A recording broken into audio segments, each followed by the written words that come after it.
teman-teman semua, political will kita sudah tercatat buat saya di dunia dan akhirat itu ya. Desember 2024 seluruh urusan honorer selesai. Dan dari beberapa yang kita dapatkan, dari 2,3 yang sudah terdata, tinggal 1,7. Dan seingat saya Pak Menteri, sanggah saya kalau saya salah, semua akan diselesaikan di Desember 2024. Walaupun TMT-nya itulah, tanggal mulai tugas atau semacamnya itu boleh jadi disesuaikan dengan kemampuan fiskal. Tapi semuanya tadi Pak Menteri sudah bilang, NIP-nya sudah dapat di Desember 2024. Betul Pak Menteri ya? Nggak disanggah, betul berarti. Nah, setuju. Yang kedua, urusan yang P3K, ada aturan kita melalui tes CAT kita. Nah, mungkin perlu ditegaskan, dijelaskan bahwa untuk 1,7 tidak usah khawatir terhadap tes, karena bentuknya memang nanti akan diangkat semuanya, tapi wajib melalui mekanisme ini. Karena ini nanti akan secara prosedur administrasi benar dan memudahkan mereka. Jadi jangan ditolak, jangan ditakuti, tapi kata kuncinya Desember 2024 mereka akan dapat NIP. Yang ketiga Pak Menteri, terkait Kepala BKN juga nih Mas Yomo. Setahu saya BPKP sudah dilibatkan untuk memverifikasi yang 2,3. Dan dulu sempat ada disebutkan datanya unreliable, tapi sesudah verifikasi audit dari BPKP 1,7 clear. Tinggal memang Pak Ketua bilang rombongan yang lainnya masih ada nih. Nanti mungkin kita harus segera buat pansus ataupun political action untuk menyelesaikan yang sebelumnya. Masuk kepada hal taktis nih Pak Menteri dan pimpinan. Bagaimana caranya agar niat baik kita juga jadi amalan yang baik, khususnya terkait penyimpangan-penyimpangan yang ada di daerah. Pak Ketua, kita harus undang bukan cuma Pan-RB nih, tetapi Kemendagri barengan itu loh.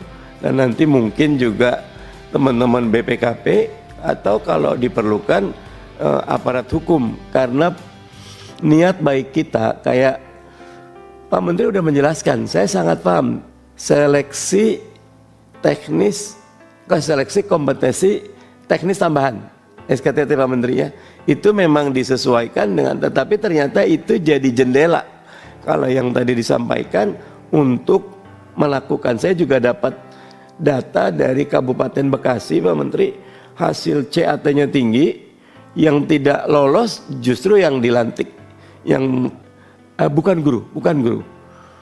Saya sempat kirim ke Teh Rini waktu itu. Jadi jadinya kasihan. Kita basis keseluruhannya tadi yang Pak Menteri bilang merit system. Dan CAT pandangan saya sudah menunjukkan dengan segala keterbatasannya merit system itu dari CAT. Ketika CAT-nya tinggi, maka dia punya kemampuan, minimal kemampuan intelijensi. Ya.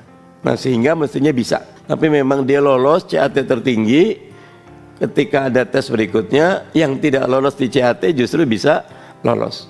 Nah ini SKTT lain nanti sepertinya itu karena wawancara itu. Nah itu memang Pak Menteri, itu pentingnya pimpinan kita harus duduk bareng untuk tangan kita bisa sampai menata di tingkat daerah, karena dari definisi ini. Hal taktis berikutnya, ada beberapa pertanyaan Pak Menteri dan Mas Yomo BKN, mereka yang sudah lolos passing grade, sudah lolos tes tapi belum dapat formasi, itu masuk yang 1,7 atau tidak? Kalau menurut saya mereka yang sudah lolos tetap harus selesai di Desember 2024. Walaupun kan ada yang udah lolos Pak Ketua, guru kah, teknis, tapi memang formasi ini kan terkendalanya satu Pak Ketua.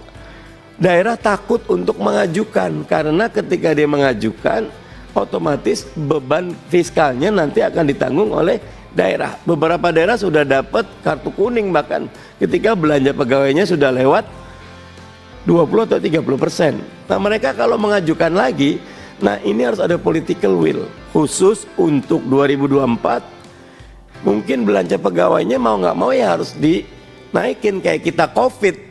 Undang-undang Keuangan Negara maksimal defisit 3%. Ketika COVID kita boleh 6 dibebasin. Khusus untuk 2024 karena kita memang mau nyerap.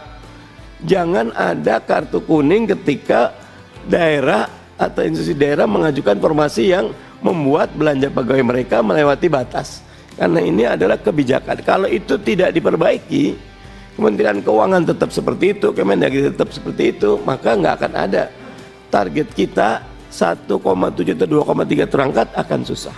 Barangkali nambahkan tadi izin Pak Menteri yang disampaikan Pak Harmen, guru itu memang diberikan kesempatan 2002-2023. 2024 ini kita selesaikan, mereka tetap ikut tes tapi dijamin lulus 100%.